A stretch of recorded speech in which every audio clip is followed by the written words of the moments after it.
สบายดีเบิดทุกคนนี่นางจะมาเฮ็ดลูกซีนใส่เฝอเพราะว่าสิไปห้านจีนกะไก่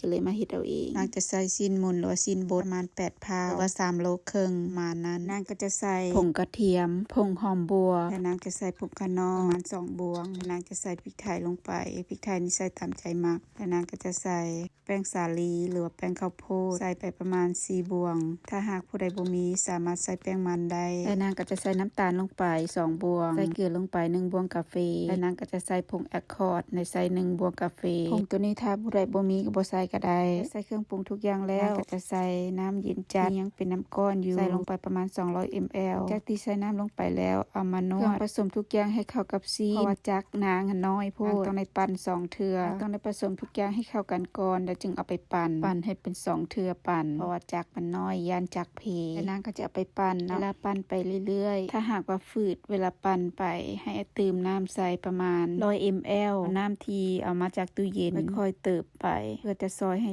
จักปั่นได้ง่ายขึ้นนางจะใช้เวลาปั่นไปประมาณ2 นาทีนางก็จะปั่นไปเรื่อยๆแล้วก็เติมน้ำไปเรื่อยๆจนน้ำเบิดปั่นไปจนซีนจะเนียนขึ้นหน้าตาที่ปั่นได้ก็จะประมาณนี้ซีนของเราก็จะเนียนแบบนี้เลยปั่นให้ได้ประมาณนี้จากที่ปั่นแล้วนางก็คิดพ่อว่าลืมใส่ผงฟูหรือว่าเบกกิ้งพาวเดอร์จะเอาเบกกิ้งพาวเดอร์ใส่ประมาณ1 บวงหรือว่าถ้าผู้ใดบ่มีก็ใส่ผงฟูแทนได้ผงฟูที่ก็จะใส่ข้าวจี่จากที่ใส่ผงฟูไปนางก็จะมานวดขยำไปแบบนี้ให้ผงฟูหรือว่าเบกกิ้งพาวเดอร์ให้ทั่วให้เข้ากันกับซีนที่เฮาปั่นเมื่อกี้นี้แต่ถ้าหากว่าผู้ใดบ่ลืมให้ใส่ในระหว่างที่เฮาปรุงเครื่องปรุงแต่ต้นนั้นเลยเพื่อเวลาเฮาปั่นมันจะเข้ากันกับซีนไปเลยจะละเอียดกว่าอีกหน้าตาที่ปั่นออกมาแล้วจากนวดให้ผงฟูเข้ากับซีนที่เฮาปั่นแล้วนางก็จะเอาไปแช่ในตู้แช่แข็งประมาณ30 นาทีหลังจากที่ผ่านไป30 นาทีไว้คือขี้ตัวเนาะพอ30 นาทีแล้วนางก็จะเอามานวด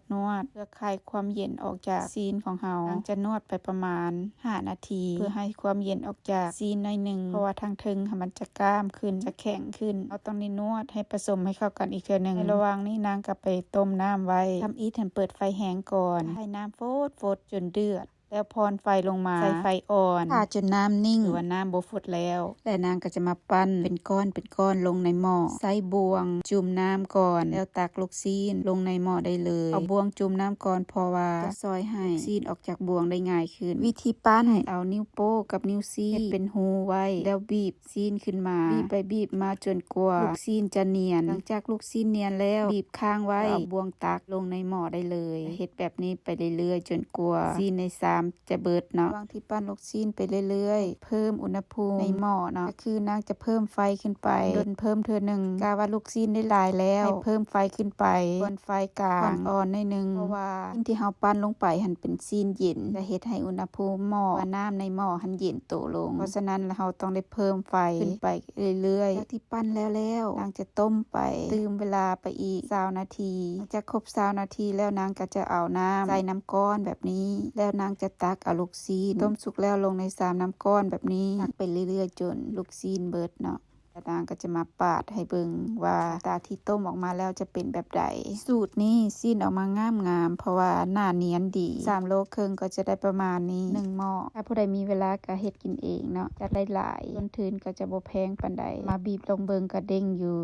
ปาดออกมาก็หน้าเนียนบ่เป็นขุยบ่เป็นวาวบ่เป็นแบบนั้นซีนนี่ก็ใส่ได้หลายอย่างเนาะใส่แกงใส่เฝอผัดเอาไปคั่วทอดกินกับแจ่วก็แซ่บคือกันมื้อนี้นางเฮ็ดเฝอเอาน้ำที่ต้มลูกซีนเมื่อกี้นี้น้ำเฝอคลิปนี้บ่มีหยังหลายผิดพลาดประการใดก็ขอโทษขออภัยฝากกดไลค์กดแชร์กดติดตามในช่องสบายดีสาวลาวเด้อทาง Facebook ทาง YouTube เป็นตุ้ยสาวลาวคลิปนี้ลาแล้วสบายดี